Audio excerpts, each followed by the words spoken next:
La logistique est devenue un élément stratégique de la réussite des sites de vente en ligne. Et oui, c'est une brique importante de la relation client qui conditionne en grande partie la satisfaction du client et donc sa fidélisation. Mais le boom du e-commerce pose un certain nombre de problèmes logistiques. La supply chain du e-commerce se complexifie avec la multiplication des points d'expédition et de livraison. La rentabilité des logisticiens travaillant pour le e-commerce n'est pas toujours au rendez-vous, sans oublier les externalités négatives produites à l'échelle urbaine, comme la congestion des centres-villes ou l'augmentation des émissions de CO2.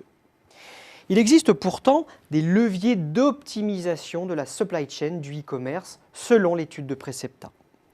D'abord, il faut optimiser, voire refondre la chaîne logistique en amont, en dimensionnant et flexibilisant les entrepôts, en automatisant les process, mais aussi en mutualisant les flux et les stocks issus du commerce en ligne et des magasins physiques. Il faut ensuite améliorer l'efficience de la logistique du dernier kilomètre, qui donne encore du fil à retordre aux professionnels. Il s'agit enfin d'améliorer la gestion des flux retour ou reverse logistique, trop souvent négligés par les acteurs du e-commerce.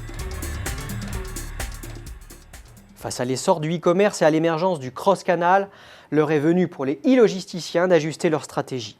Pour cela, 3 voies sont possibles et elles peuvent bien entendu être combinées entre elles. Il s'agit donc soit d'opter pour une stratégie d'intégration afin de maîtriser les maillons clés de la chaîne de valeur. C'est celle d'Amazon qui en 2014-2015 a racheté Colis Privé, spécialiste français de la livraison de colis. Deuxième solution, la stratégie de concentration afin de se rendre incontournable sur un maillon. Là, la croissance externe est un levier intéressant et très utilisé. Je pense aux prestataires logistiques généralistes qui ciblent des pure players comme CEPL acquis par ID Logistique, de Netrada par Arvato ou encore de Crosslog par Bansar International. Et ces mouvements devraient rester d'actualité à court et moyen terme. Troisième stratégie, la spécialisation pour se différencier. Regardez par exemple Star Service, qui a fait du e-commerce alimentaire une véritable spécialité, ou encore les nouveaux acteurs de la livraison crowdsourcée, sorte de Uber du transport de colis.